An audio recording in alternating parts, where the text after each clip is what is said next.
Welcome everyone back to the Arrowhead PM podcast. Here I am, your host Max. To my right is our new host Dominic. Hope you guys give him a warm welcome. We're unfortunately without Ross, DG, and Corey today. They're all dealing with some stuff. Ethan's gonna pop in later. Um,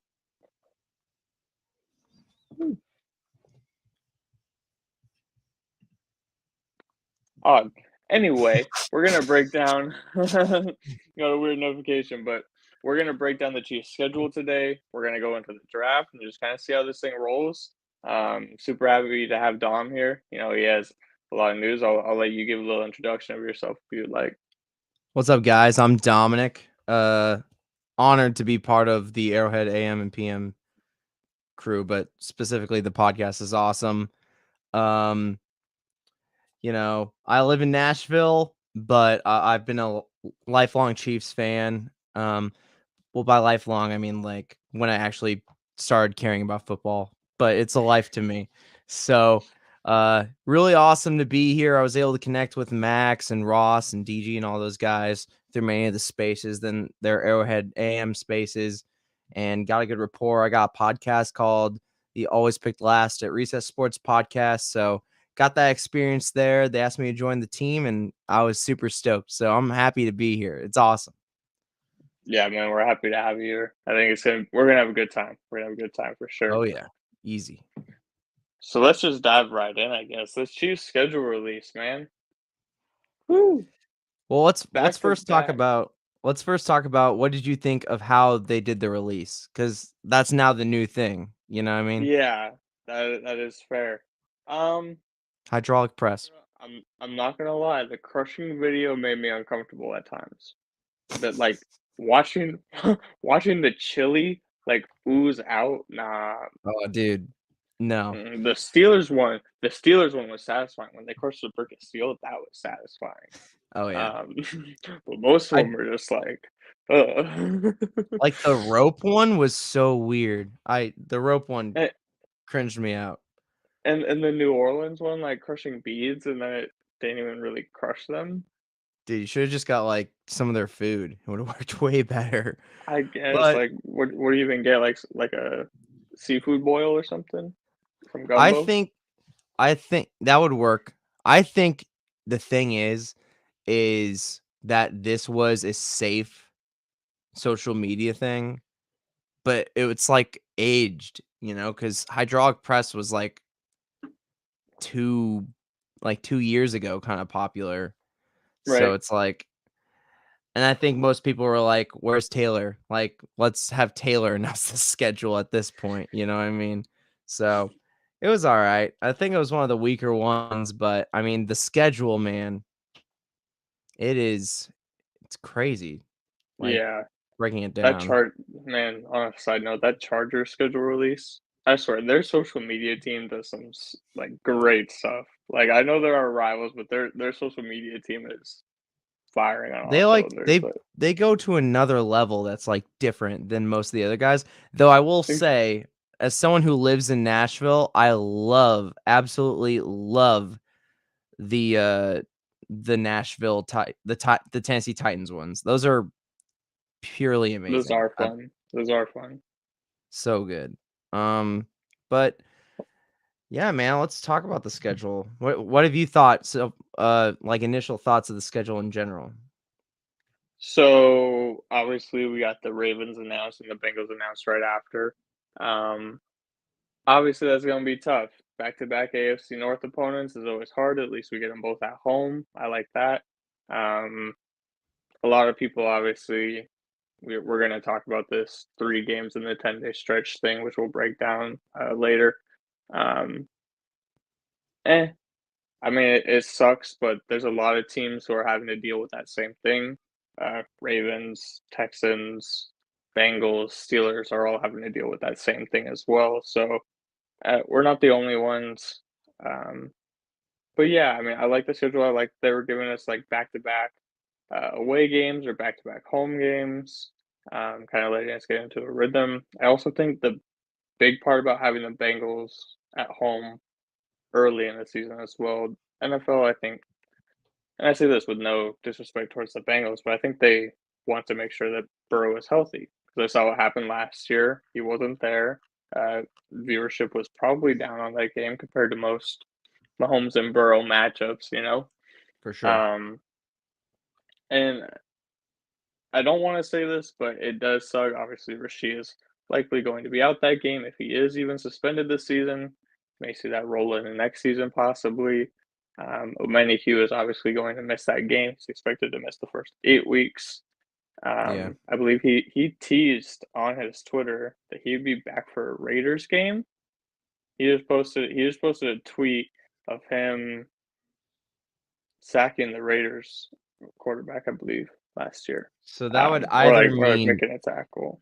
week 8 or week 13. So Or week 13. It's like that's not definitive. Like if it was like yeah. week 2, if it was like week 2 and week 9, then be like, okay, like it's week 9. But Yeah. he's letting us choose. So we'll see how his recovery goes. Obviously, he's been healing up in the off season from a torn ACL injury. So yeah, hopefully he makes it back well.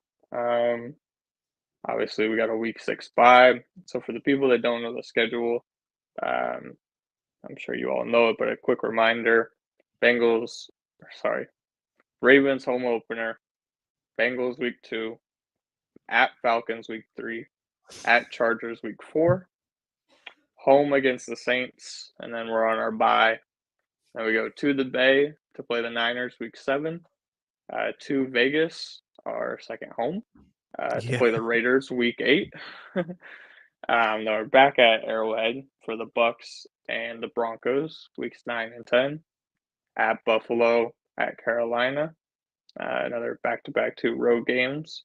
And then we come into the end of November, December stretch, which is home against the Raiders, home against the Chargers, at the Browns, home against the Texans, Christmas Day against the Steelers in Pittsburgh, and we finish the season with the Broncos.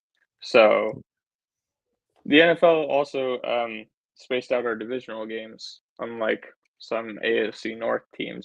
That schedule is brutal for them. Like they all Dude. play each other. They all play each other like 5 times in the last 7 weeks or something. That's crazy.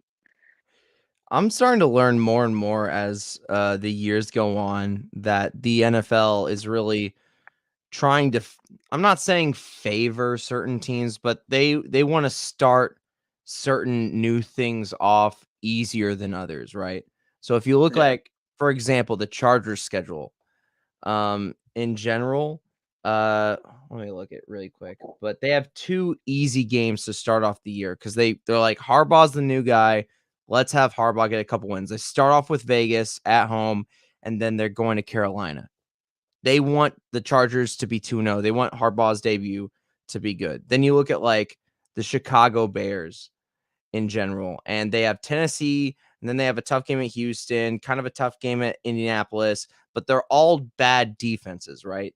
Like, I right. mean, Houston's got a I mean, with D'Amico Ryan, you would think it's going to be a good defense, but you never know in this league. And Indianapolis, you never know if you're going to get their best or worst. They're basically the most 9-8, 8-9 team in the league because they're always going to give you their best or they're always going to give you their worst. So when I look at the Chiefs' schedule in general, I feel like even though it looks like a really rough first 4 weeks, honestly, I feel like one, they did it for viewership because now it's been reported that the Chiefs are at a level like the Cowboys when it comes to viewership. Now, that could be due to a pop star being associated with the team, or that could be because we're the current dynasty of the NFL. Like we are the standard of winning in the NFL.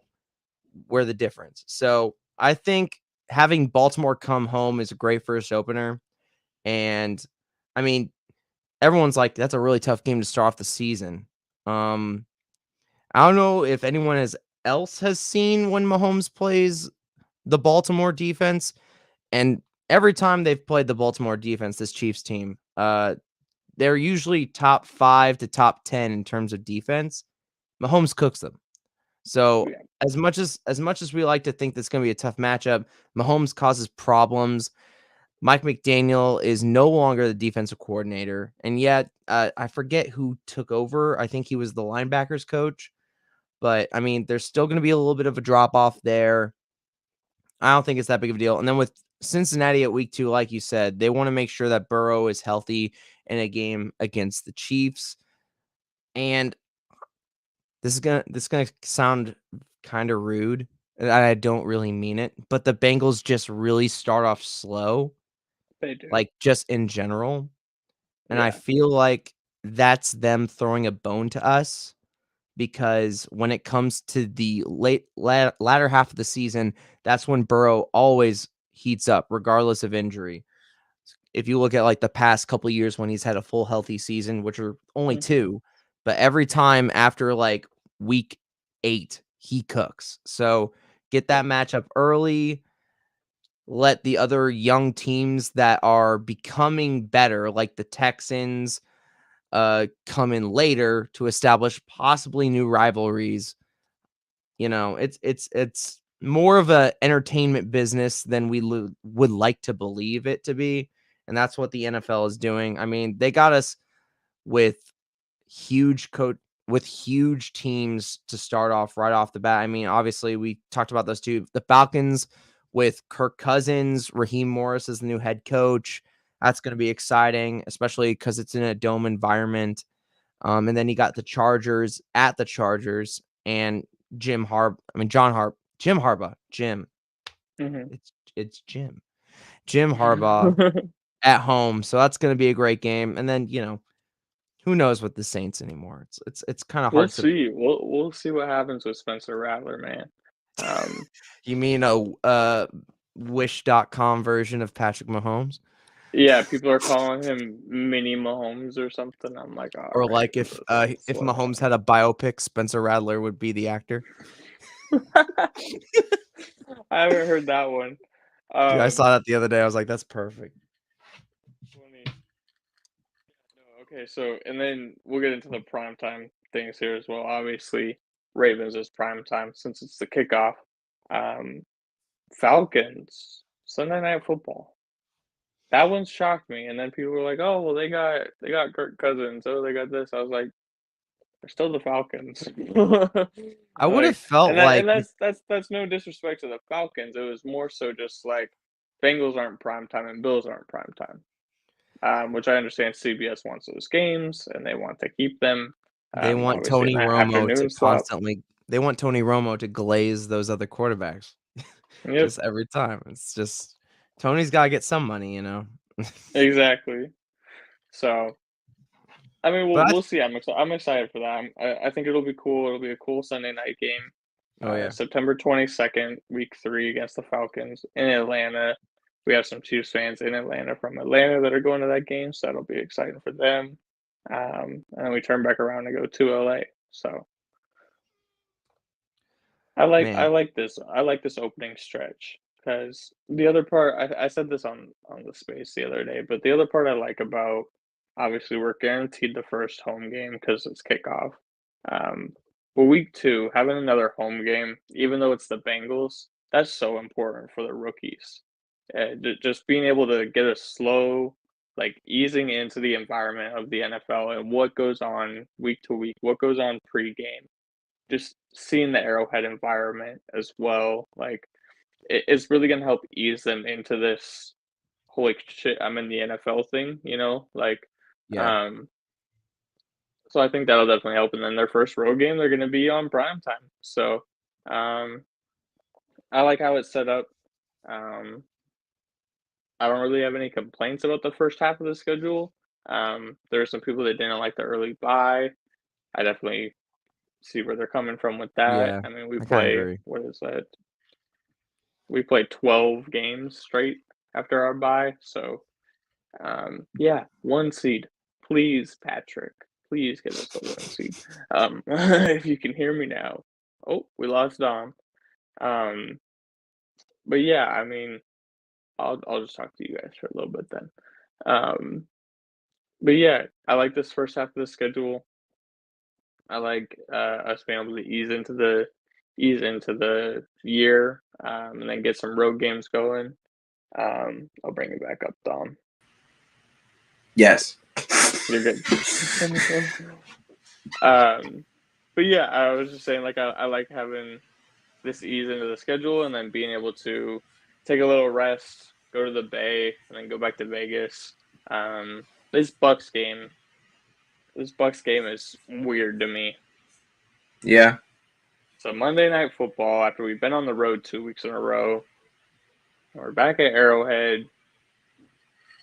We'll see. Bucks have done some things. They obviously brought Baker back. Um, they just brought back Winfield, their safety, and they still have one of the best wide receiver corps in the league. So For we sure. shall see. We shall see what goes on there. I mean, in general, the Bucks don't have that many.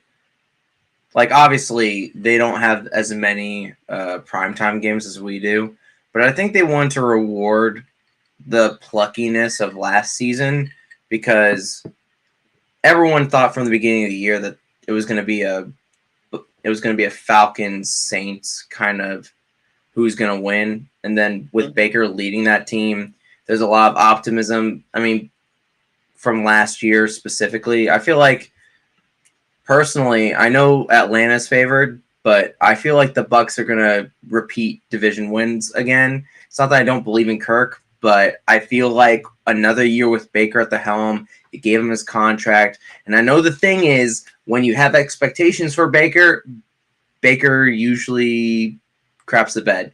And when there's zero expectations, he plays to the level where he gets that contract. But I feel like he's got the right mindset. Everyone loves him in Tampa, and getting Mike Evans back was huge for that team. I mean, I think the Bucks have a good shot, and they got Antoine Winfield Jr. to a new contract, so it's going to be a great game in general. And we've seen the history with Baker and Mahomes, especially in college when they broke records. And I think the NFL was like, we still think there's a chance, especially when, like you said, they have one of the best wide receiver corps in the entire league. Mahomes is Mahomes, and I feel like that'll be the first time, and the prediction of that'll be the first time where we like look at Worthy, because I still feel like even though the Bucks have a solid defense, I mean obviously Todd Bowles is a great defensive coordinator, but they still have some weaknesses, and that's the corner position, especially with how we've seen them play, especially in the playoff game against Detroit. That's where I think the Xavier Worthy is going to cook, like when he's starting to get everything like figured out. I feel like he's going to cook that game. Yeah, I can definitely see that after that first half of the season. He's had his bye week. He's faced a couple of defenses in the Ravens and the Niners, and then they're able to excel with him there. Yeah, I could definitely see that as well. Then obviously turn around next week after that and play Pat Surtain. So that would definitely be interesting. Yeah, dude. The Bills is at a later slate this year. Kind of as usual, they're in that 12 to 16 range. We played them week 11, November 17th. This is another one of those late afternoon games in Buffalo. What are your expectations there? Honestly, really happy that they're not playing Kansas City. I feel like for the past couple of schedules, they've really tried to give the Chiefs home field advantage when it comes to their huge rivalries.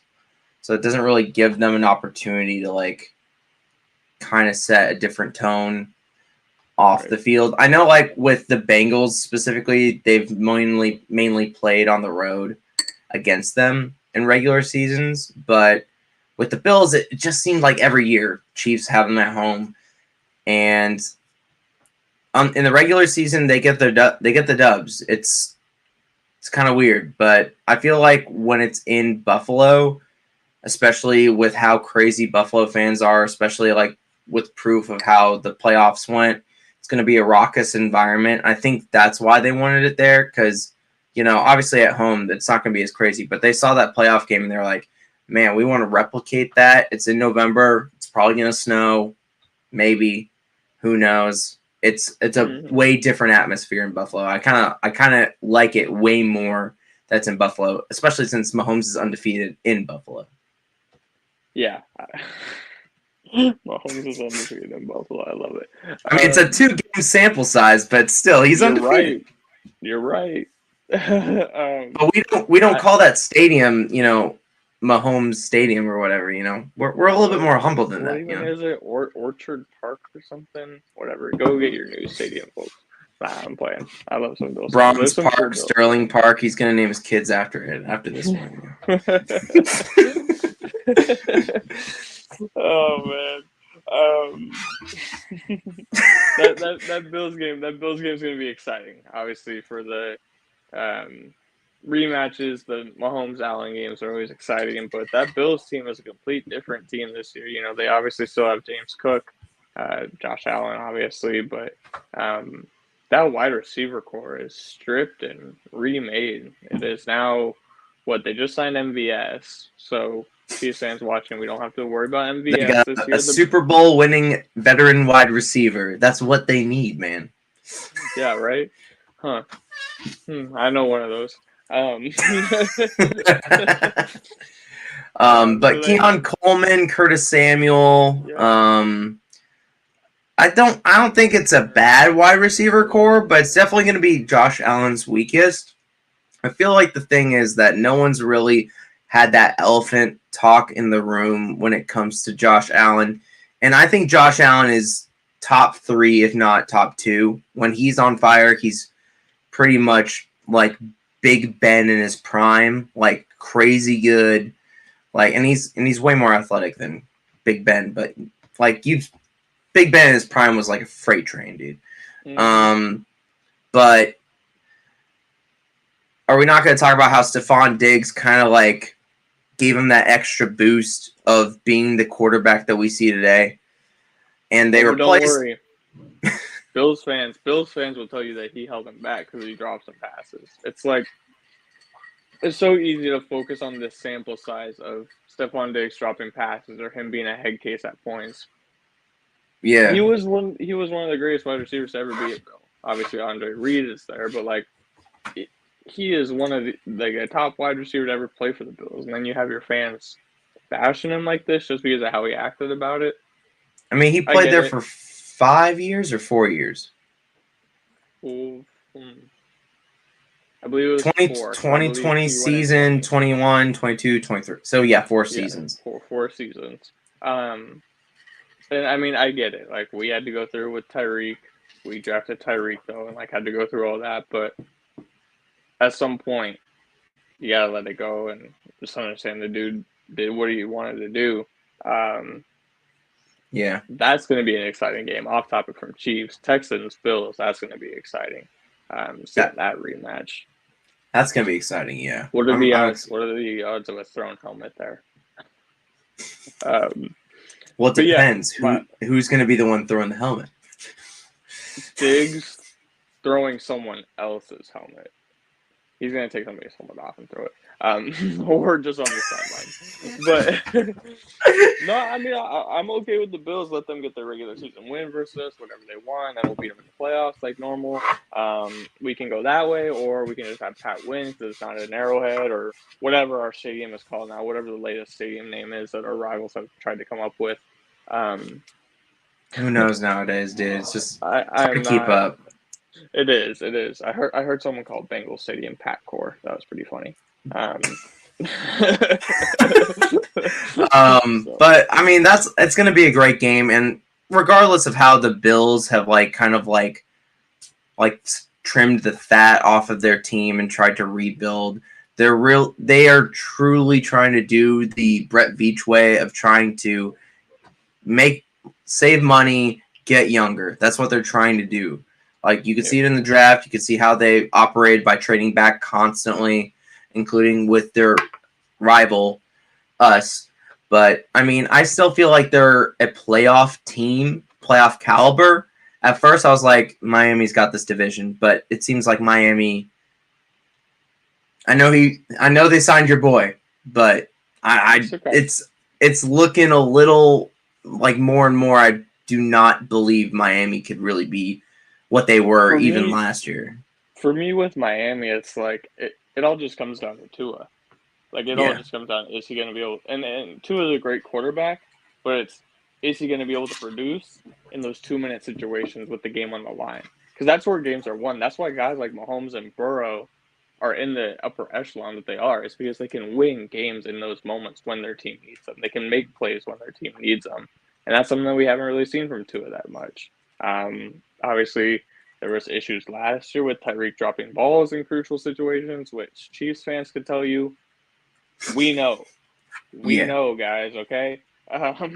So we'll see what happens with Miami this year. We obviously don't play them this year. We get the AFC North. So going to another AFC North opponent. The Browns. Right before this stretch of these 3 games at the end, the Cleveland Browns, December 15th at noon, Week 15 in Cleveland. The Browns, for me, is just difficult to get a gauge on always, because it's like, all right, guys, what type of season are we going to have? What type of season are we going to have? Like, you guys had Deshaun Watson. You were 4-2 or something. He goes down, and then here comes prime Joe Flacco. So it's like,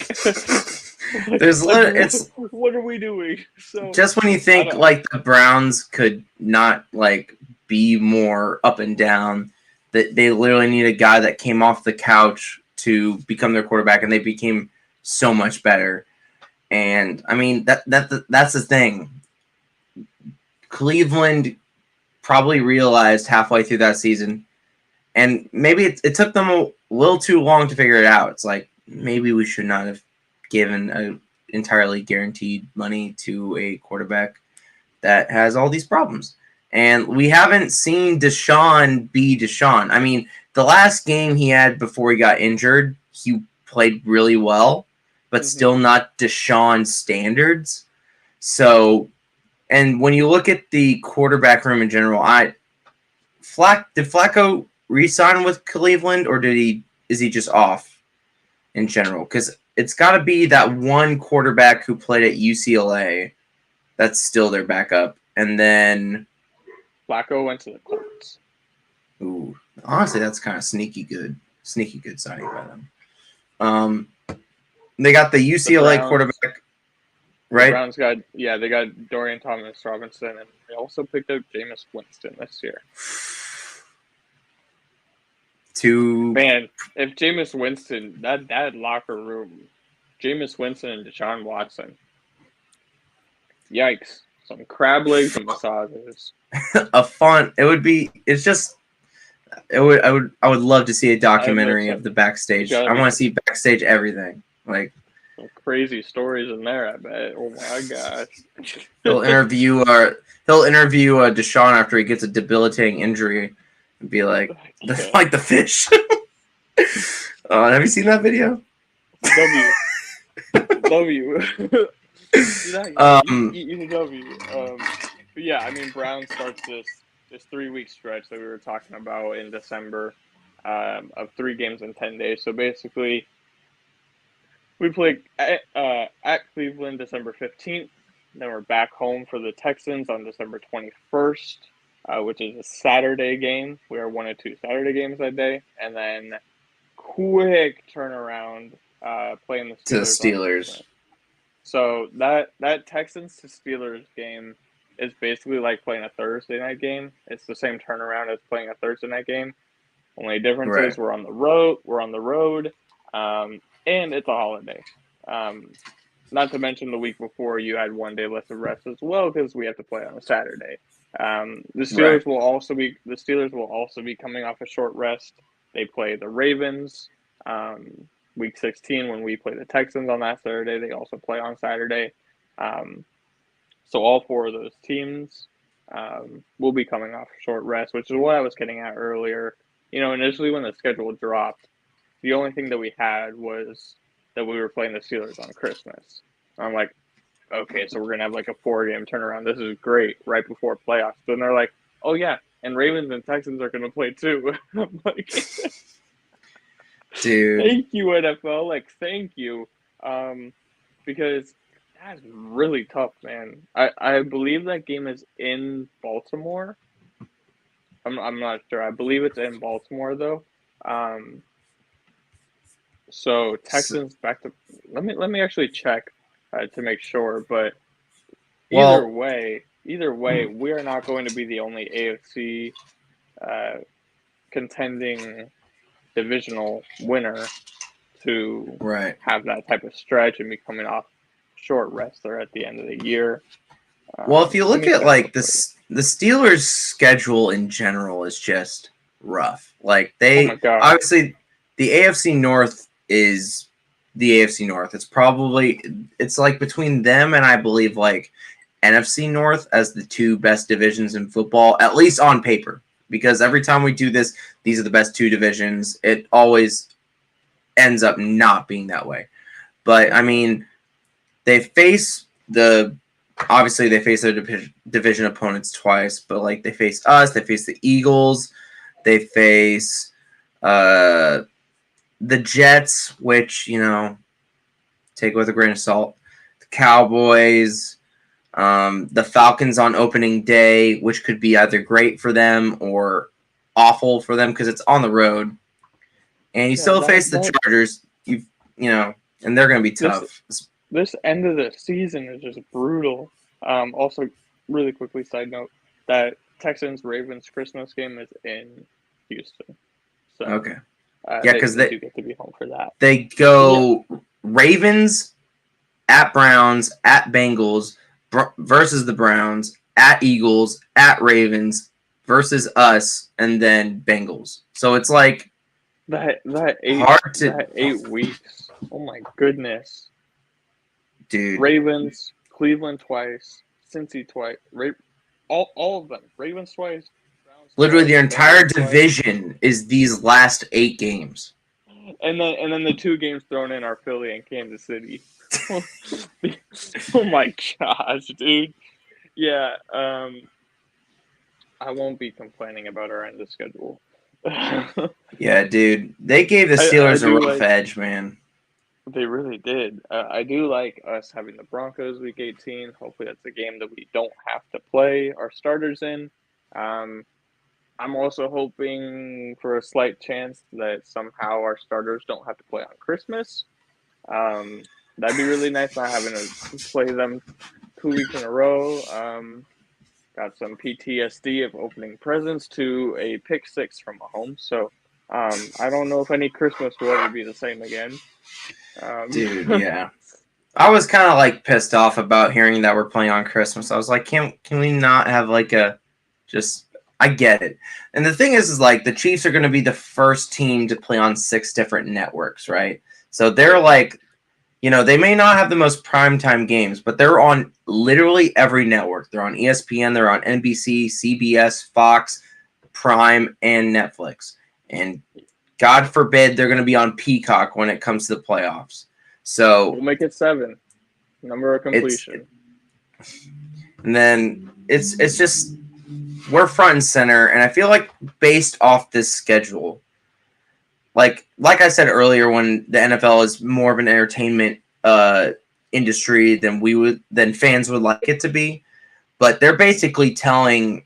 I feel like with this schedule specifically, and I don't know if we'll ever probably do real predictions probably before the season starts when it comes to like over unders and everything.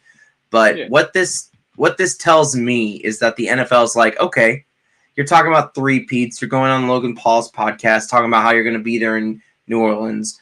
They're really pushing it. The entire parade basically was about, hey, we're going to go for this 3-peat. We drafted Xavier Worthy because we feel like we need that piece in order to get the 3-peat, right? We're going to make it tough for you to prove that you're different than all the other teams that have been really close to getting that 3-peat. I mean, right. Hindsight, like the Patriots, if they didn't lose to the Eagles in that Super Bowl, they would have been the first 3-peat team. You look at the Cowboys, you look at the Steelers, you look at the Green Bay Packers. All these teams had a chance, and they didn't do it. So basically, the NFL is like, all right, we know you're the money ticket. We know that you are the dynasty, and you're trying to do something that no one else has done. we're not going to make it easy for you. Like, if you really want it, prove to us you can. And if you do get it, like, they're going to give you that legendary status. So I feel like what this schedule does is what the Chiefs kind of needed last year.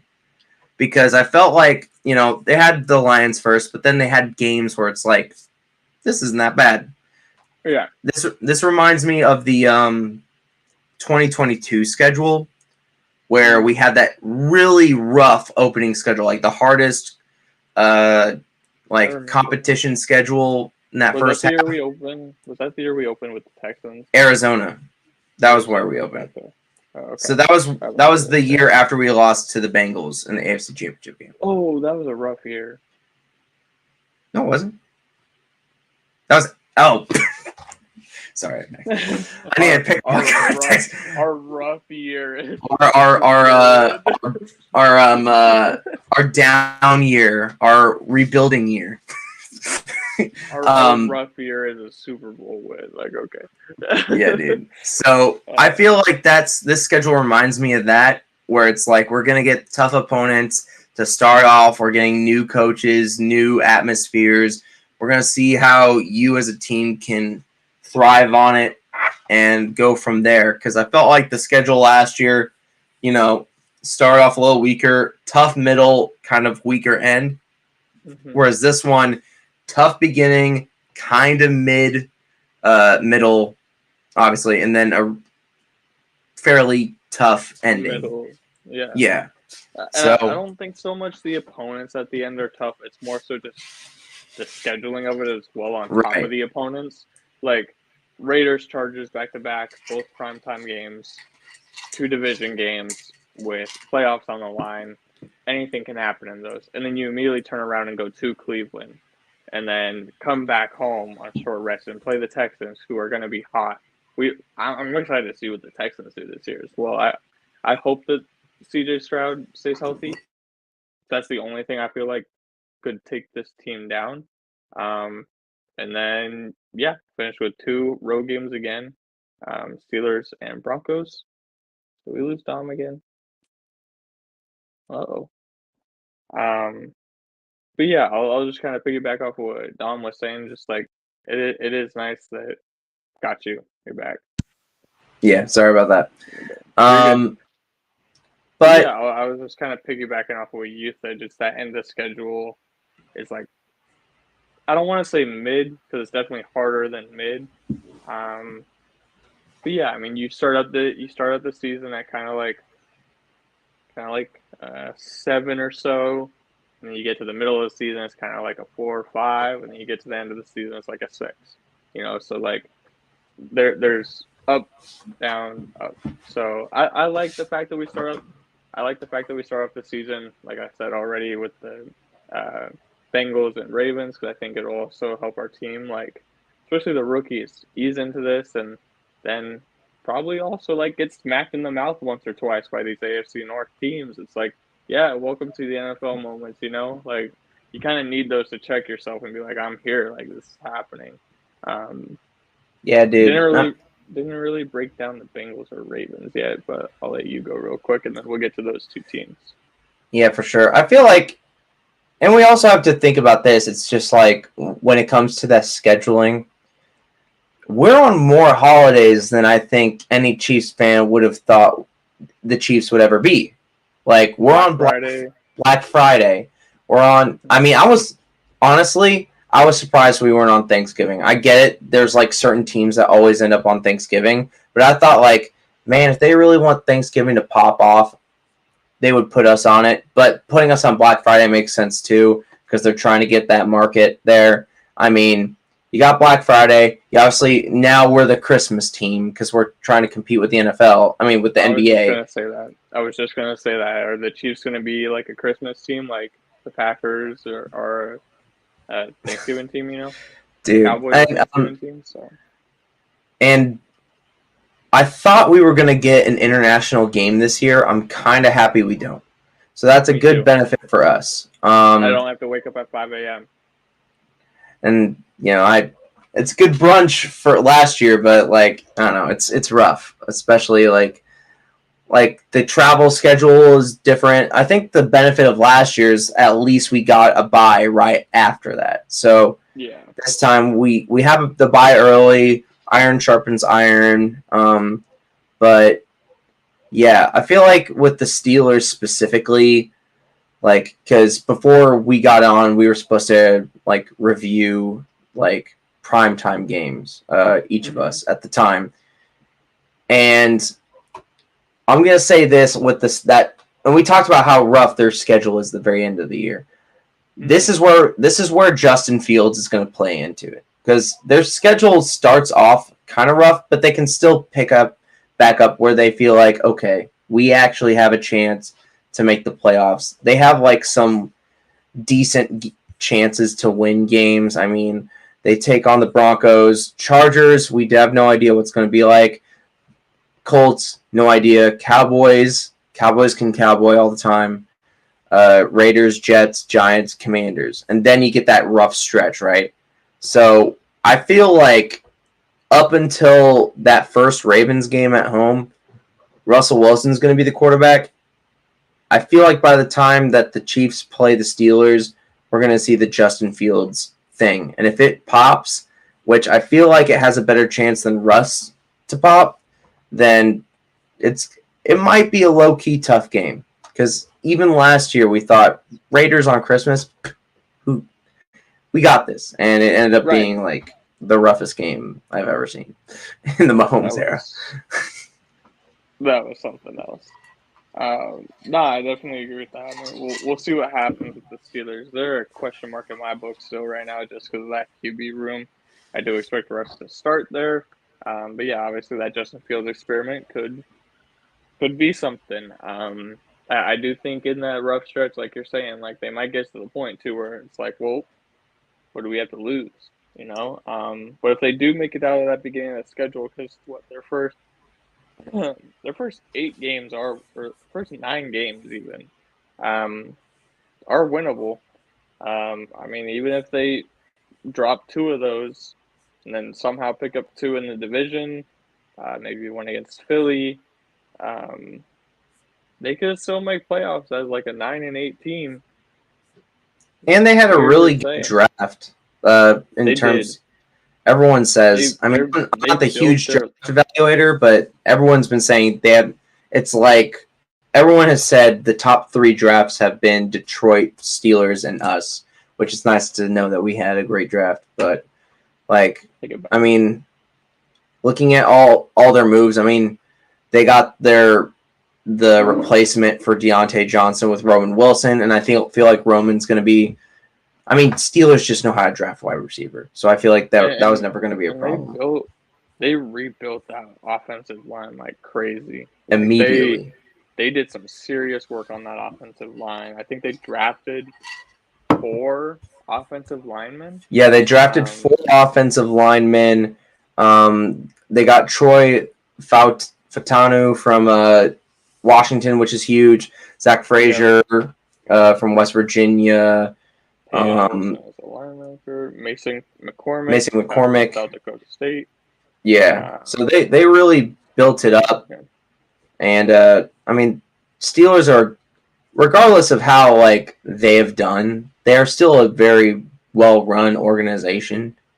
So that they know how to replenish what they lose all the time, which is commendable for sure. And like, you know, they got Patrick Queen on the team, and their defense was already good. Patrick Queen that led the Ravens in tackles. It's huge.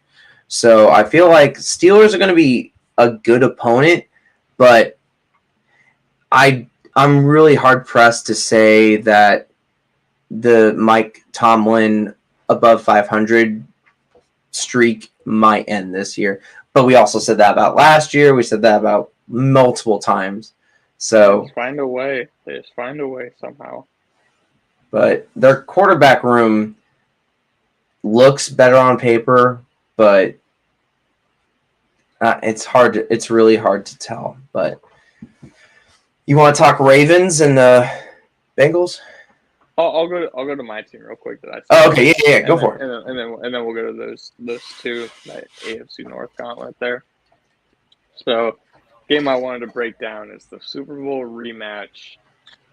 Chiefs 49ers Week 7. It's right after our bye week.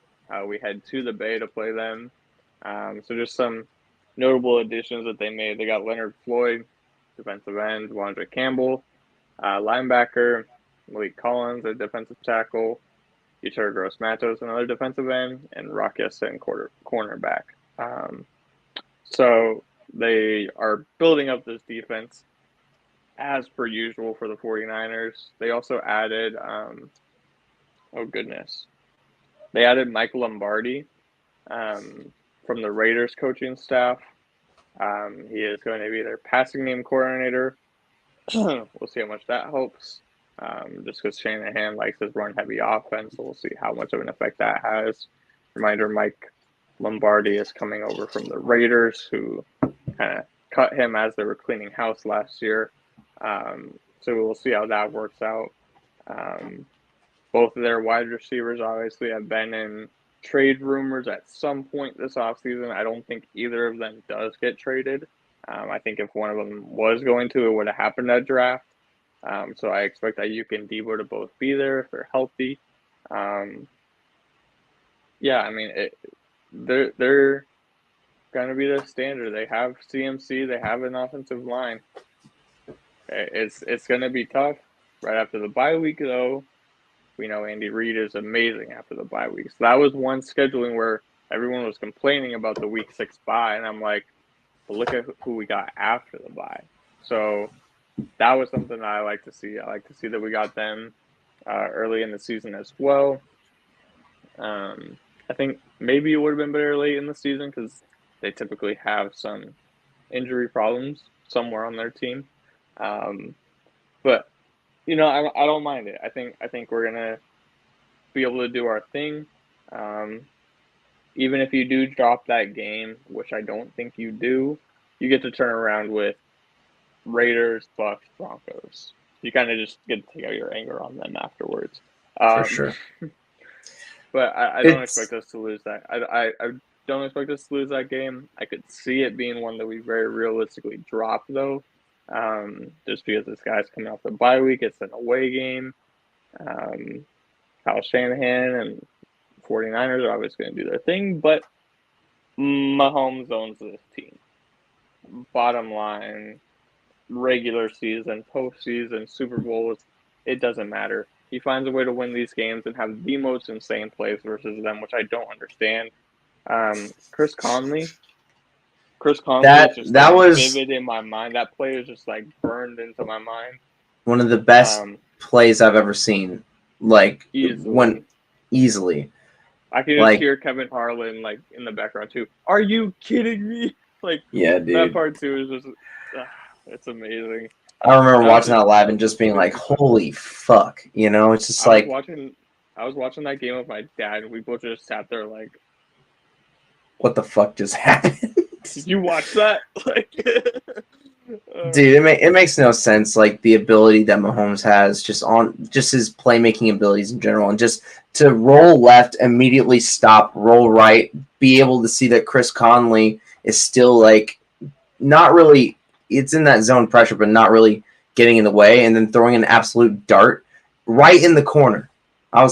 It's poetry, dude. Like, it is. It's so good. And it's just thrown on a rope, like it's freaking laser. So, other notable things about the 49ers.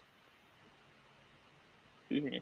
They lost Eric Armstead, which is going to be a big piece of this D-line. I think that's why they went so heavily in D-line. In free agency, Eric Armstead, I believe, went to... Didn't he go to the Colts?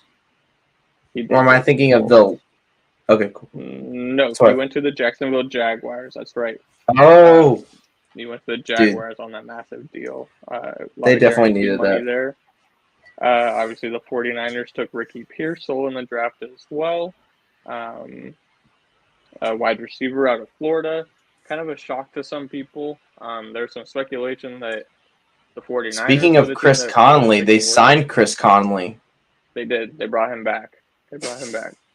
Yeah. They brought him back.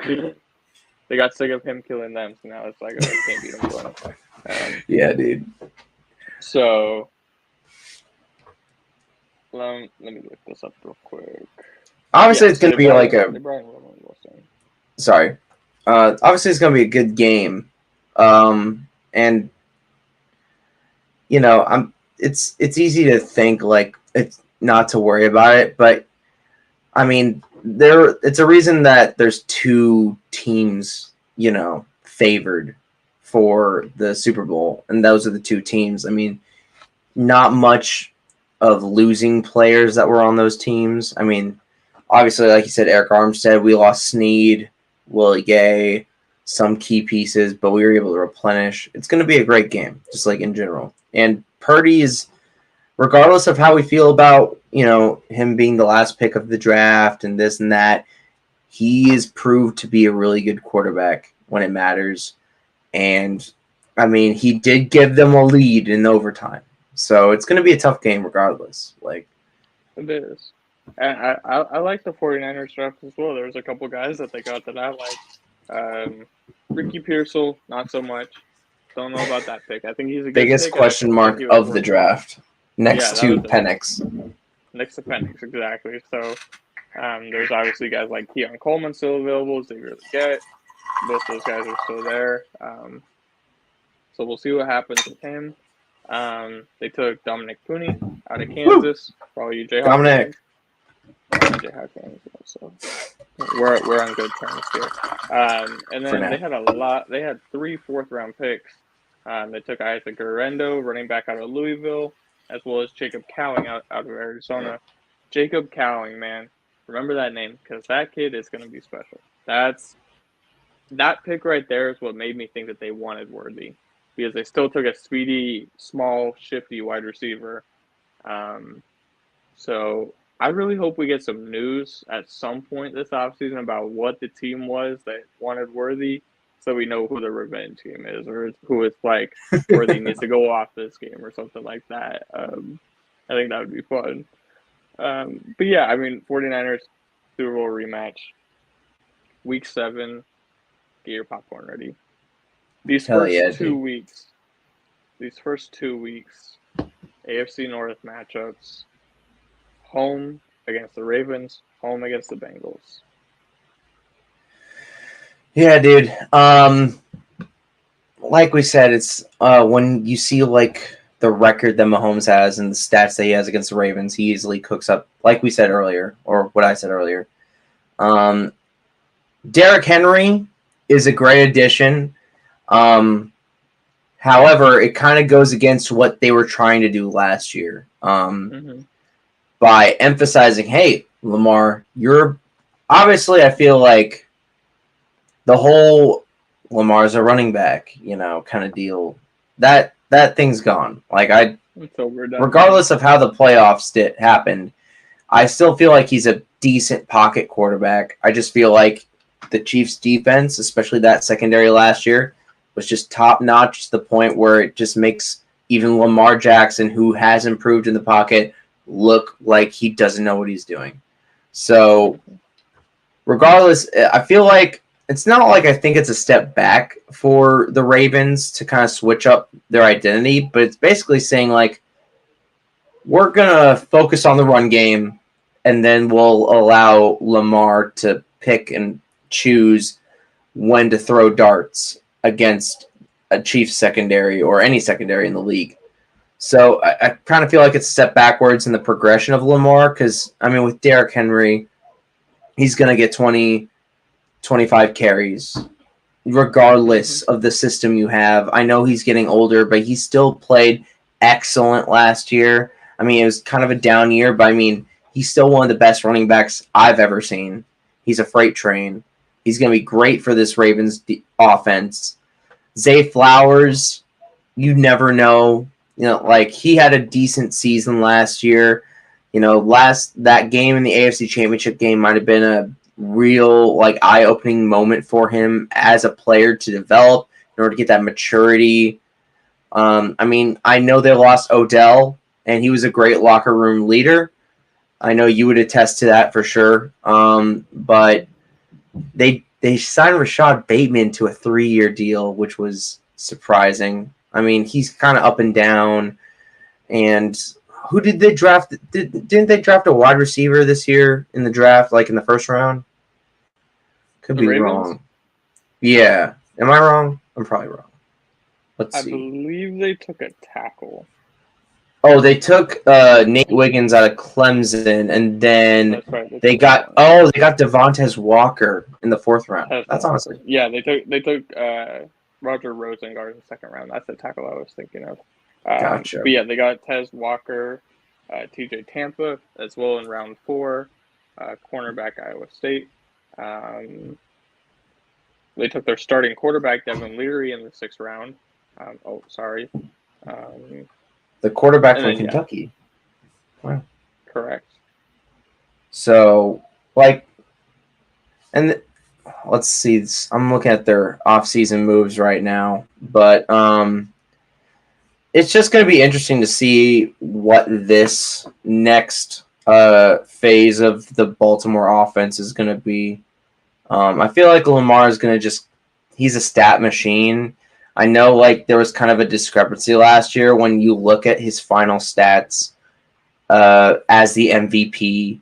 He still didn't have 4,000 passing yards. He didn't have he was very efficient. It was kind of like that Aaron Rodgers year where he didn't have 4,000 passing yards, but he still had a great touchdown to interception ratio kind of deal. And there was no one with more, yeah, I definitely get that. My thing with the Ravens, you lose your number 1 tackler in Patrick Queen to the Steelers. To the Steelers, who we were talking about earlier. You lose Patrick Queen, your number 1 tackler. And I don't mean just best tackler, led the team in tackles. You lose your number 2 guy in sacks in Jadeveon Clowney. And you lose your number 1 guy in Geno Stone in interceptions. So you're losing all 3 marquees of your defense. Not to mention, 2 of them went to division rivals. Patrick Queen went to the Steelers and Geno Stone went to the Bengals. That hurts even more. I think that defense is young. And obviously, they have a new defensive coordinator coming in. Their defensive coordinator was hired by, was it Tennessee? I think so. Look. Well, I mean, obviously they're young. They got Kyle Van Noy back, which was good. Yeah. So I mean, the Bengals, I'm looking at the Bengals stuff right now. The Ravens defense is always going to have new pieces coming in, and they're always going to be able to play well, just because that's kind of the AFC North standard as well. Is good defense like that. So I think it has a really good potential to gel well, but I don't think it's going to be ready to rock week 1. And I think that's another part that people are missing by us getting the Ravens week 1. It's another thing, like you were saying, it's here, we'll throw you this. It looks like a tough game, but we'll throw you this now. So, and also, I'm not expecting us to lose this game at all. Me neither. And you got to think of the mental aspect. I know who gives a shit about the banner. Who gives a shit about that stuff? Detroit didn't give a shit. They played well regardless of what happened, But it's the team that had the best season last year. They were supposed to be the ones to win the Super Bowl. They destroyed the 49ers. They destroyed the Miami Dolphins. They were clearly the best team. They had it at their home court, and they failed. And now, the first game of the season, they have to go back to the scene of the crime, but instead, watch the team that they should have beat, in a lot of people's eyes, should have beat, drop a banner at their home stadium. There's that mental literally. That's the Detroit. When Detroit last year, they were just we beat the Packers at the end of last season. We got momentum. We're going to face the Chiefs, and we're going to do the best we can, even without Travis Kelce, even without Chris Jones. They're we're going to give you our best. And obviously they won, and they deserved it. They had no expectations. Nothing to lose kind of game. with Baltimore specifically, it's a must-win game right off the bat, because if you lose to the, and I know it's early, I know it's one game, they'll probably still end up being a good team, but when you know you're facing the team that has your number, that no matter what you have done, even when you have beaten them, the quarterback on the other side of the field cooks your defense. He averages like 300 plus a game, has only had 3 interceptions against you guys.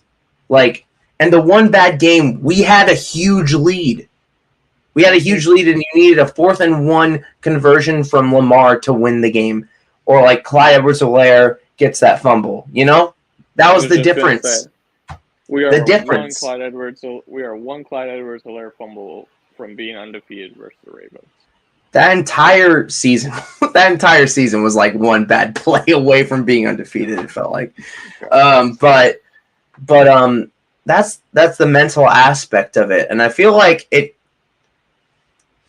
it's going to be a good game. I don't think it's going to be like, I remember in 2020, like after we won the Super Bowl, we hosted the Texans when they were still kind of good. Like they had Deshaun, and there was like, oh, that'll be a good matchup, and it ended up being a blowout. I don't think it's going to be a blowout, but I feel like it's going to be not, I wouldn't say a comfortable win, because I do respect John Harbaugh and his defense. I respect that culture. Like, they are really well run. And I just remember the spaces that we had when the Ravens fans came on our spaces. They were really, like, they're classy, you know, in my opinion. I feel like they are really nice. Like, you can have civil conversations with them without, you know, getting in their feelings. But it's tough. It is tough for the Ravens because, you know, deep down their soul, they were like, that should have been our year. We should have won. Yeah. And to just go to Kansas City is going to be rough to start the year that way. It is. And to have that in the back of your mind the whole time, people will say that it's for motivation, but also you're focused on something else during that time. So, yeah. And I mean, just having 2 rookie corners on this fast of a wide receiver core in the NFL, Hollywood Brown and Xavier Worthy on both sides, man, that's gonna be tough. Anyone, and then you got Vanilla Moss, you know? Yeah, right. God. And then even we have even more speed in Rashid Rice. So I think it would have been tough for any team. It would have been tough for any defense to go against this week 1, just because you give Andy Reid the entire offseason to do whatever he wants to do with them and create whatever he wants to create with them. When you have the longest bye period, you know? Exactly. And it's like, what are you going to do? Because you don't know what we're going to do. And that's why everyone was freaking out about, like, oh, we're only a 3-point favorite, which, for those that don't know, a 3-point favorite as the home team is basically Vegas saying that the game is even, which there's no reason that it shouldn't be even. As much as we sit here and talk about how confident we are in our team and why and the reasons that we have, both these teams were in the AFC Championship last year, and both of these teams have had an off season, and we don't have any games of this new season to go off of. And the Ravens are still favored pretty well compared to other teams to win the Super Bowl. Like, and I watch enough sports TV where I listen. Colin Cowherd already has them winning the Super Bowl next year, which is like, you know, I don't know why Colin does it every time, but that's how confident this team could be. You know, the only one that matters is Albert Breer. Hasn't he got like the last 4 Super Bowls, right, or something? No, dude, that's Peter Schrager. Schrager's the one. Thank you. He literally predicted. I was kind of on the Cowboys last year, so I was like, I think it's gonna be Chiefs Cowboys. I looked like an idiot. I got Chiefs right, but he picked Chiefs 49ers with Chiefs winning, and that was like the Thursday of the opening day. That was insane, and it's gonna be interesting. He's kind of like an honorary like Kansas Cityan at this point. But you know, then we go to the Bengals, and like I said earlier, I kind of feel like this is the NFL throwing us a bone. Yeah. Because I know what's the wide receiver that they're saying is going to be great in these spaces. What is his name? Jermaine Burton. Yeah. Jermaine Who? Burton out of Alabama. I mean, yes, Alabama players end up being pretty damn good, right? He played at Georgia, and then transferred to Alabama. So two pretty marquee franchises in terms of college sports, especially over the past 5 years, right? Like, yeah, and another thing on Jermaine Burton, for those that don't know, he played at Calabasas in high school with Johnny Wilson, who was also in this draft, with Johnny Wilson and Micah Pittman. So that was a stacked Calabasas team. But I mean, we'll see what happens with Jermaine Burton. I'll leave it at that. yeah, it's like I mean, there's already conversations. Will the Chiefs start 0-2? And I obviously, like, we're Chiefs fans, clearly. We have a bias. Like, it's inherent. But there's a reason they had it start early. Because they want a guaranteed healthy Burrow. The only thing that's going to hold Burrow back is a preseason injury.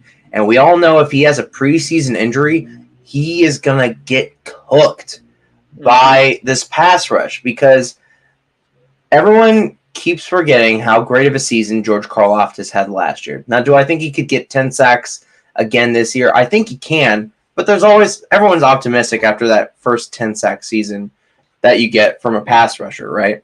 And Chris Jones is going to get double-teamed constantly. I feel like FAU is going to have a really great season, or like at least better than he did last year. And we got Mike Dana back, you know? So there you go. It's looking good. No matter how many times we would like to think that Orlando Brown Jr. can be the savior. And I talk with my friend Alex, who is a diehard Cincinnati Bengals fan. He's like, he's going to be the best left tackle we've had since Andrew Whitworth. And I'm like, well, that's not saying. Oh my. and I love Alex, but man, I was really pissed that Chris Jones during that last regular season game didn't match up with him, but maybe he's trying to be nice. Just for the heck of it. Yeah, but some Bengals just news what they've done this offseason. Yeah. They lost one of their best, if not the, I guess you could argue, DJ Reader signed with the Lions. Obviously, their D tackle. Fantastic pickup for the Lions. It was great pickup for the Lions. Tyler Boyd went to the Titans. Yep. Right. Could have gone to us, but went to the Titans. Yeah. Cornerback Chido Uzie signed with the Titans as well. Tackle Jonah Williams went to the Cardinals. Irv Smith, their tight end, is obviously now with us in Kansas City. And some guys that they gained were Sheldon Rankins, defensive tackle, tight end Mike Gesicki. They brought back Von Bell after he went on a one-year stint to Carolina. They got Zach Moss, running back from the Colts, and safety Geno Stone, like we mentioned earlier, from the Ravens. So they finally fixed their safety room after letting their safeties go.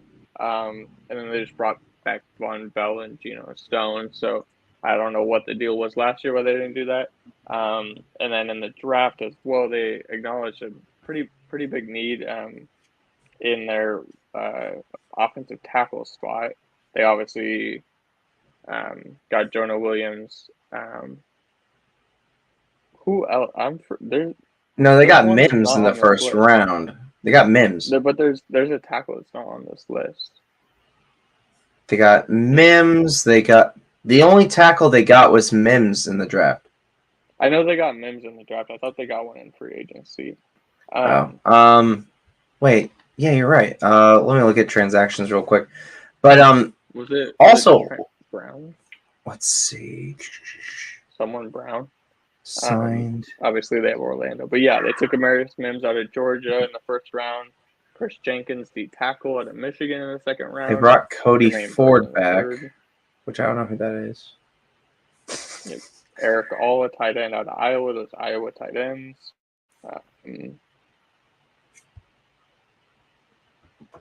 I don't think they got any other offensive tackle, dude. I think Mims is the only guy because I'm looking at the transactions and I don't see one. And the thing is, like, oh, okay, yeah. Trent Brown. I knew because like they had two of the same last names. They have Orlando Brown Jr. and then Trent Brown, and they're both massive. And then they took Amarius Mims. Like they got some tackle options for sure. So but Mims is kind of a reach in a way, yeah, because of his history. history. See what happens with him. I didn't want Mims. I was nowhere near him. A lot of people in Kansas City liked him or wanted him, and I was like, nope, I'm okay. The fact that he's only started 8 games, 7 of them being at left tackle, 1 of them at right tackle, or sorry, 1 of them being at left tackle, 7 of them being at right tackle. That worries me, as well as just the health factor and experience-wise. He is a massive human being, though. So that'll be interesting to see how their O-line goes. Burrow needs it. Burrow needs it bad. So, if it keeps Burrow healthy, then that's good because obviously, I'm not going to sit here and wish injury upon him, but this wrist is going to be really curious this season. It's one of the biggest question marks of the offseason as well. It's just sources coming out saying that he'll never be able to throw the ball the same, and then sources coming out showing him throwing the ball perfectly fine. It's like, okay, what are we going to get? And I feel like the biggest part here now with Burrow is not only is he going to be able to throw the same, because I don't think it's so much about him being able to throw the same, but what's the durability of his wrist now? What happens if a face mask hits it, or he gets a helmet to it, or it gets stepped on, or just any little hit where a quarterback's follow through hits the face mask of their offensive lineman, So that's more so what I'd be worried about with Burrow than him being able to throw perfectly week 1. I think week 1 he'll start of the season in general, he'll be able to throw fine. It's the durability of him. Is he going to be able to throw? Jermaine Burns is going to be interesting, and we'll see what happens with the Bengals. Everyone obviously talks about them having their slow start. Hopefully that happens again this year. I would love that. I believe they start the year with the Panthers, though. They start with the Patriots. They start with the Patriots. Okay, even worse. Well, the thing is, it's like, I'm not saying that's a trap game because it's the first game of the season. Why would it be a trap game?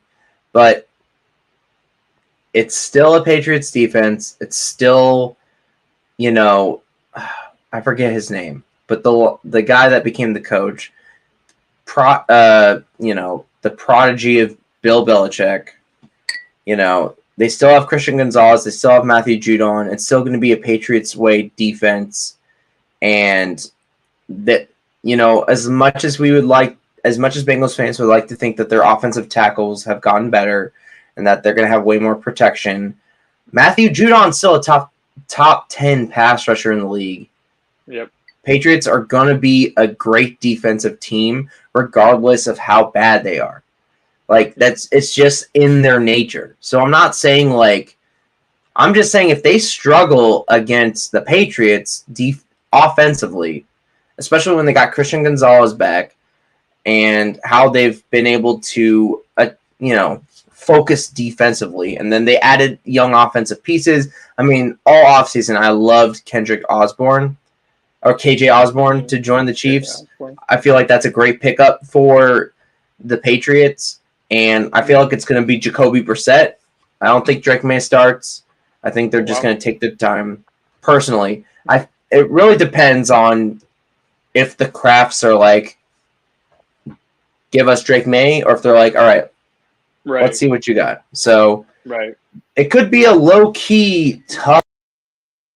Damn it. We lost him again. We can hear you, though. There we go. We see you. It could be a low-key tough opponent for them. Just in general, I'm not saying the Patriots are going to win. I don't think they're going to be good. I mean, you look at their win totals, it's 4.5. So the top end, they're a 5-win team, or the bottom end, they're the first pick in the draft, right? Yep. And They also picked up so Jalen Polk. So I feel like better with watch how out. it's going to end up, they gave theoretically the Bengals, here you go. Here's a layup. Next week, Mhm. with a team that's going to have a mini bye, you're going to have to face the Chiefs at home. It's going to be a big marquee game. So, like, Also, to clarify to anyone watching, he wasn't talking about the Ravens being a mini bye. He's saying the fact that we play on a Thursday is the bye. right. You Yeah. get an extra 3 days rest versus Yeah. And that's huge. And that's kind of like the break. I know it's like easy to say, like, okay, possibly 0-2. That could happen theoretically in any sort of the world.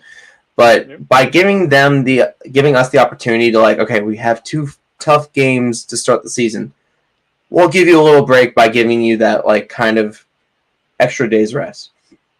So, I mean, the other part about that 0-2, people saying 0-2, I feel like a lot of people are getting caught up in these names. Like just hearing Ravens and Bengals is like, whoa, you know. So I don't think it's as big of a deal as some people are making it. I'm more worried about the Texans on the schedule than anyone else. So that's just me. I think the thing is that everyone keeps forgetting that just because you made the playoffs last year does not, or that you were a decent team last year, does not mean it's going to continue. There's only a certain amount of teams that get to stay in that playoff hunt and get in the playoffs consistently. Yep. Like, there's always 3 to 4 new teams in the playoffs every year. So I'm not saying the Ravens aren't going to make the playoffs, but with the inconsistency of Joe Burrow's injuries, like you said, and, you know, the wrist thing is a thing.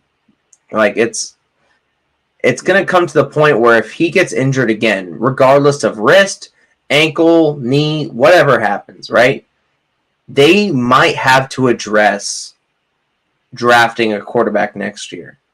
Now, I'm not saying first round, because they obviously signed Joe Burrow to a huge deal, but they're probably going to look 3rd, 4th round, be like, all right, we need a solid backup. Now, Jake Browning's pretty good. I think he's still with the Bengals. So, yeah.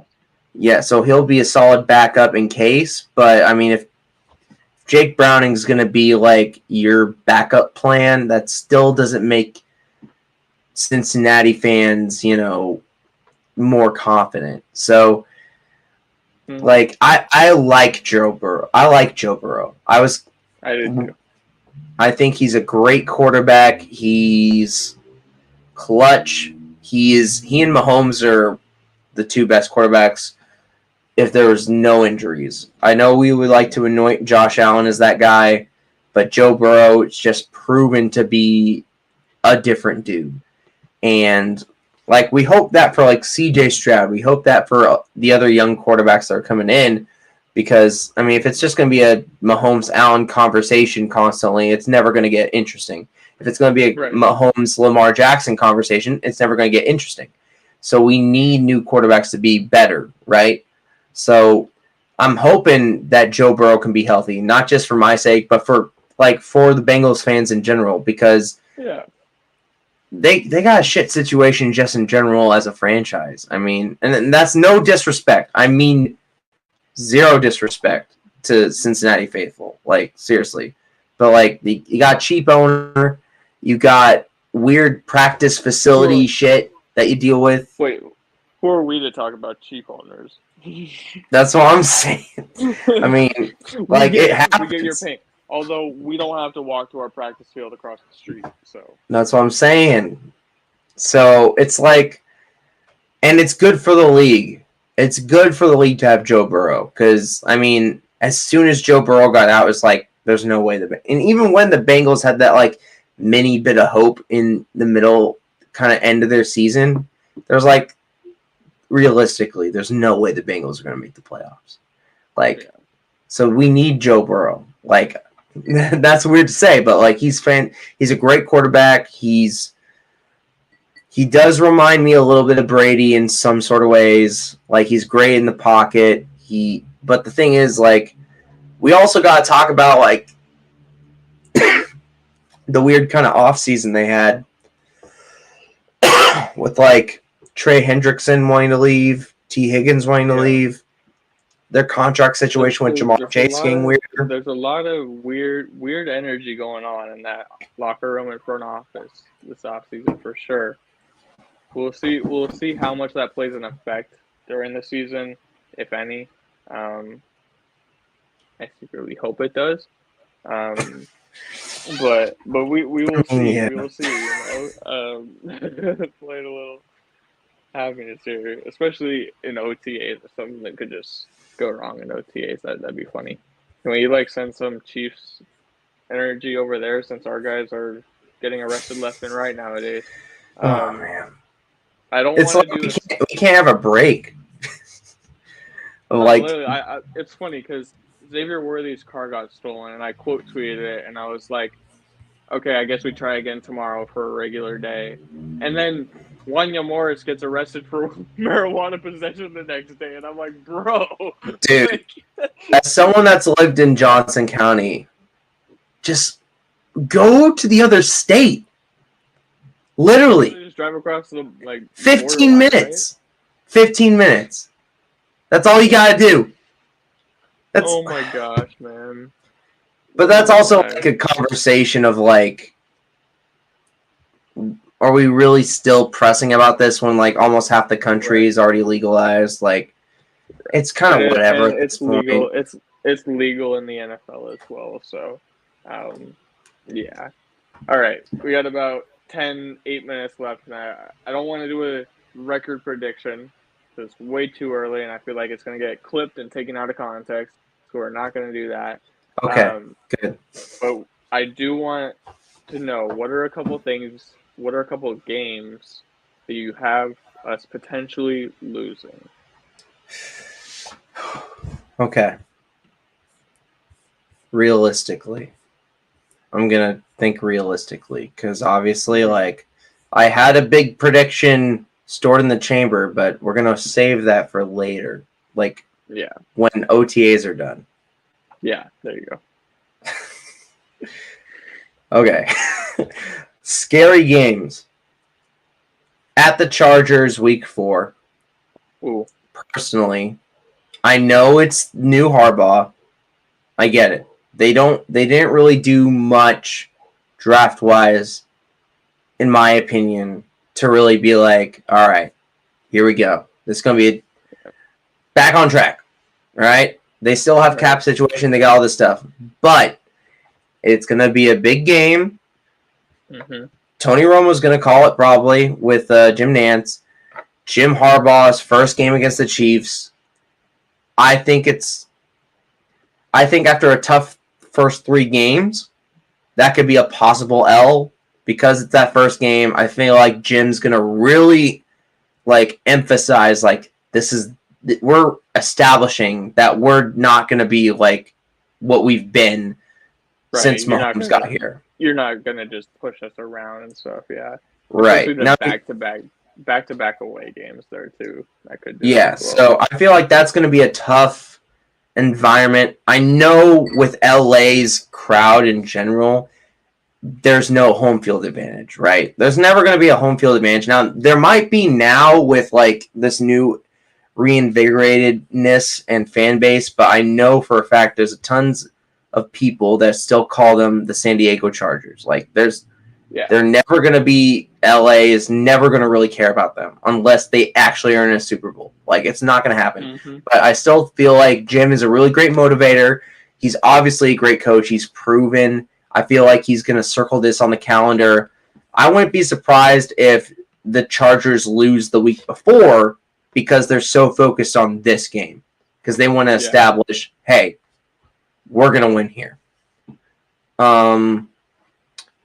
Other than that specifically, it's the 3-day stretch. I feel like that's it because if you look at the other parts of the schedule, we could lose to Buffalo. Yeah, we could lose to San Francisco. I feel like they're obvious ones. I'm looking for more of not obvious stuff. Yeah, same here.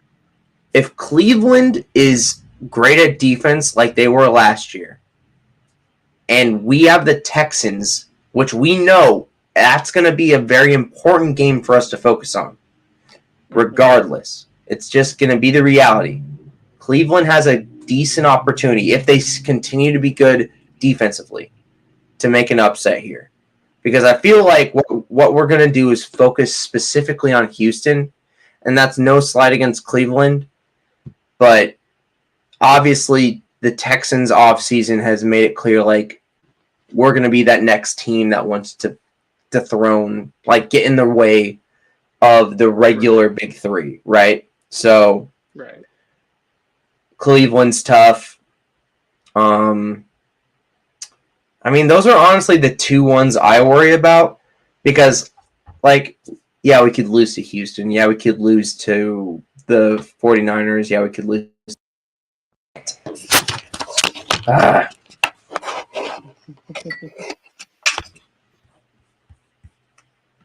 Yeah, I mean, I definitely see the obvious names are there. You know, the Bengals, the Bills, the 49ers. Those are all the obvious games that are there, and the Texans are now starting to become a part of that. AFC West this year. I think if we do lose a game, it's going to be one of these back-to-back primetime games. Home against the Raiders, home against the Chargers. I wouldn't be surprised for us to drop a home game against one of them. I mean, we've seen it happen before. Other than those two, in terms of trap games, I think potential trap games.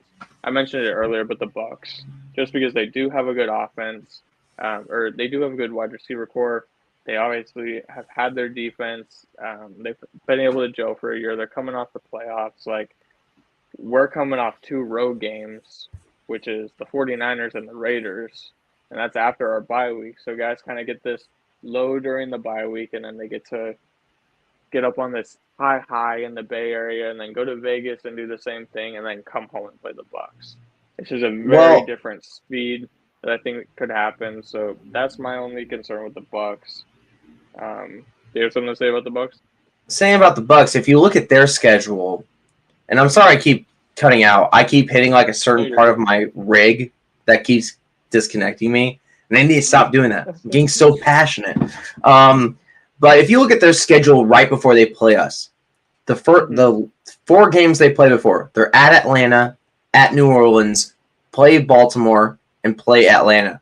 So they have a tough schedule up until us, and then they play us on Monday night. So, and not to mention, even before then, they play Philly. Like, they have a pretty tough opening half because they also play Detroit. So it's going to be – I don't really see it as much of a trap game specifically. I know they're – like, I have huge respect for Baker. I like the Bucks. I feel like they should be the favorites to win their division. I know it's easy to get on the sexy pick of the Falcons, especially with the moves they made. But I believe in Baker. I think he's got the right head. He's got the right attitude now. He's got a coach that believes in him. He's got a franchise that's not going to be like, well, who knows what happens. Like, he's cemented himself. So, but with their schedule being brutal before then and then having to face the Chiefs, I feel like it's not going to be as much of a, like, trap game as we think. It depends on how hot they are, to be honest. Yeah, well, we will see what goes on there. I think it's more so just the fact that we're going to be hot coming off this bye, winning in the Bay, winning in Vegas, and then you come back home and it's like, okay, we're playing the Bucks, and we'll see what happens there. Do you think Denver has any shot at beating us? I'm going to say yes because I didn't immediately say no. Gotcha. And the only reason I say that is because a lot of people are down on Bo Nix and Troy Franklin, and I understand their reasonings why. And I think if you separate the two of them on 2 different teams, neither of them will be as good as they're going to be. The fact that Bo Nix and Troy Franklin, maybe this is just the Homer Oregon in me speaking, but Bo Nix and Troy Franklin getting to play together, that's so big for both of them. Because a rookie coming into this league, especially a team like the Broncos with not a great chemistry so far and not a great just general aura surrounding them. Use the word aura. Nice. It's tough to succeed by yourself, you know. So the Yeah. fact that they have each other, they've already spent 2 years together. That's huge. That is huge for this team. And I do think that they could do something there. I don't think if you lose a game, it's because the defense had one of their worst games. And I think that's how they could win a game. And I do think it would have to be the same thing as last year. I don't think Denver's not capable of beating us at home. Because Right. that is different. Bo Nix in Arrowhead yelling and screaming. He played in the SEC, but like Arrowhead is different. Yelling and screaming Right. Arrowhead is different. So I think if they were going to win one, it would be Week 18. Because the other thing about that is We most might of rest our starters. Yeah. exactly. So I do think that there's a chance there. What about the Raiders? I don't. The Raiders. No, Yeah. I'm sorry. You're not beating us with any of those quarterbacks. Gardner Minshew is not beating us. But Max, they have the Mahomes rules. Oh right. Right. I think the thing is about the Raiders, and I kind of like their attitude, but I just don't think they have the pieces yet. And it sucks because Max Crosby had a fantastic year last year. Like they really got behind Antonio Pierce, and I like their attitude. But if you're, I think they wish that Michael Penix never got drafted by the Falcons. Yep. Thank you, Falcons. Thank you. Because like Gardner Minshew and Aiden O'Connell. I mean, we even saw last year when we lost. And I know like we lost Snead and everything, but I feel like we have been able, as Brett Veach has been able to fill in the gaps that we have lost when we lose great teammates, right? So I low key, and I know it's gonna sound really weird. Low key, I kind of root for the Raiders every now and then because I just, I need to throw them a bone a little bit, and I love their uniforms in general, just fair enough. Objectively, but like I really got the one thing that doesn't get mentioned. Why do all games in Allegiant Stadium? Is that how you say it? Allegiant. Allegiant. Why do all games look dark in their stadium? They're trying to get like a spooky factor. Is that what's going on? I don't know. It looks like they're in a Walmart with half the lights off or something. I don't get it. It might be the jerseys, bro. I guess that would be the Broncos with the Walmart lights off since their owner owns them. Yeah. But yeah, I mean, this is a thing, and Brady talked about it with the AFC South, AFC South. You mean AFC East? AFC East, thank you. I'm bringing forward. It's dinner time. But they were in this constant cycle of all the other three teams and rebuild and stripping down their team and rebuilding. And we're seeing that now with the Chargers, Broncos, Raiders for the last years. And I think the Broncos and the Raiders, we've already started hitting them. The Chargers, Jim Harbaugh is going to do this the right way. People are talking about, oh, it's the Chargers. Oh, they drafted a tackle instead of Malik Neighbors. It's like he's building this team the right way, though, and they're going to be good, but they're still a couple of years out. They're still 1 or 2 years out of draft classes and stripping down that team and being able to build it up. And then I do think that we're going to have some crazy battles with the Chargers here in this back half of Mahomes' decade-long contract. So that'll be exciting to watch. I'm not scared of anyone in the division this year. Not really scared of anyone, period. I was on the game with my friend last night, and he was like, really, bro, like, who are you worried about this year? And I was like, I sat there for a second. I was like, I don't want to sound cocky or like arrogant, but like no one. Right. Like no one genuine, not in terms of them beating us, because I think someone can always beat you one time, but genuinely, someone threatening us to win the Super Bowl, I can't think of one team. And maybe that's just Well, because it's preseason and there's so much up in the air, but there's no one I can think of that genuinely makes me feel like they can beat us in January to go to the Super Bowl. well, I'm surprised, and I think a lot of people are surprised that we are not favored to win the Super Bowl, right? Yeah. I think the reason is because Vegas believes, there's no way that 3-peat can happen. We'll give you second, but 3-peat's never happened in history. And the 49ers kind of have this last dance, last try kind of feel to them because this is probably the last time that this core can stay together. Because if Brock Purdy has another great year, you're going to have to pay him.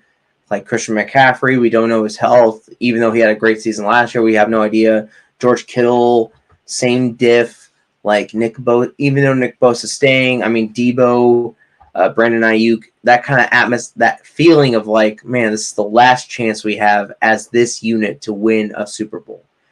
I feel like that's kind of the narrative that Vegas has in their mind. They're already a stacked team and they lost when they had the lead in overtime. It's a possibility, but I'm really surprised that we're not the favorites for that reason, because especially with how last year went, no one really especially that latter half of the season when no one was really picking us, when people were picking the Browns to make it farther in the AFC than we did. We were plus 1,000 as soon as the playoffs started to win the Super Bowl, and we won the Super Bowl. So we had the 5th best odds, I believe, or the 3rd to win the Super Bowl. It's kind of surprising.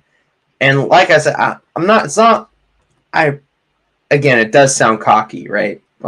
I'm not worried about anybody, right? But I think the reason is because of how last season went. Literally, it felt like the sky was falling. And this team was able to bounce back. And the shittiest thing that everyone cannot believe is that we actually got better. Now, granted, we have no idea what Xavier Worthy's like. Everyone's going to throw the fact... We don't know receiver's situation, so... We're probably going to get more boos from a kicker than we've ever gotten in history.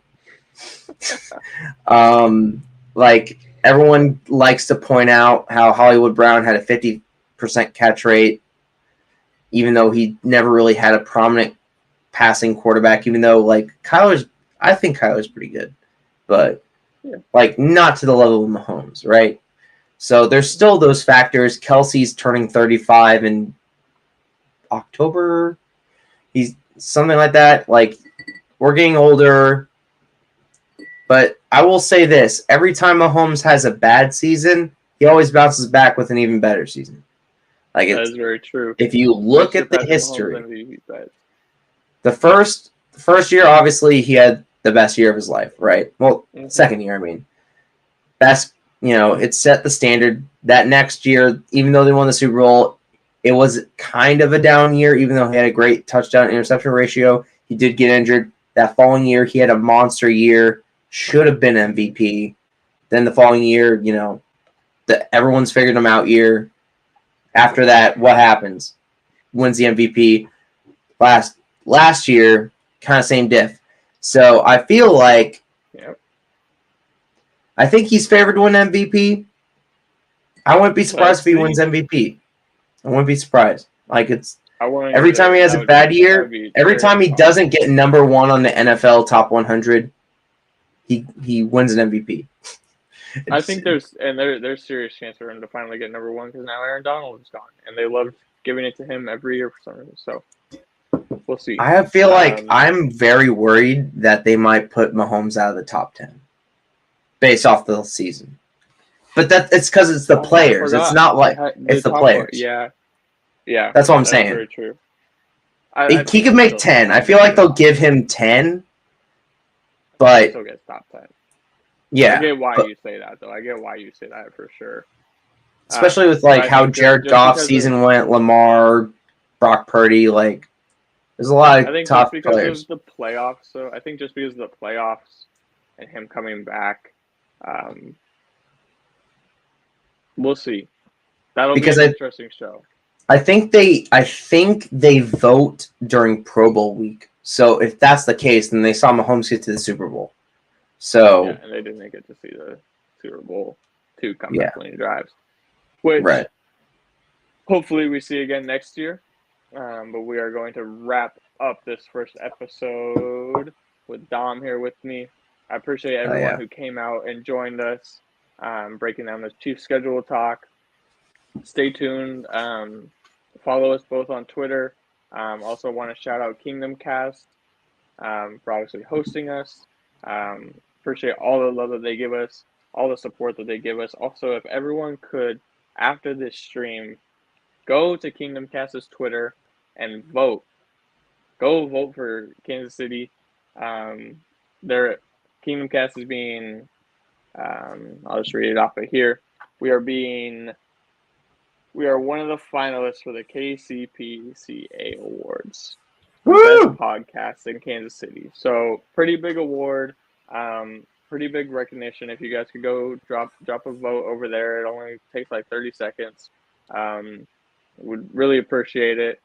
Love the family that we have over here, and glad to welcome Dom to it as well. And super excited for the future here. Again, just stay updated on the Twitter and social media if you guys want to notice anything that's going on or things we have planned for next week. And we'll see you there. But Dom, do you have anything else to say before we close this up? Well, thank you guys for having me join on. I'm honestly, when I got the text from Ross, I was like, I wasn't say shocked, but I was just like, holy crap. It's kind of just showing like the kind of steps I've been making to grow in kind of this platform, and I really appreciate it. And like, I'm really excited to see where this goes, and I know I'll say this to Chiefs fans. I know a lot of crap's been going on lately. But don't worry. Preseason camp's coming up. We're gonna have good vibes again. It's gonna be okay. Don't stress out too much. We're gonna be just fine. I agree with that. So we'll see you all later. Stay safe. Loved ones, tell them you love them, and we'll catch you guys on the flip.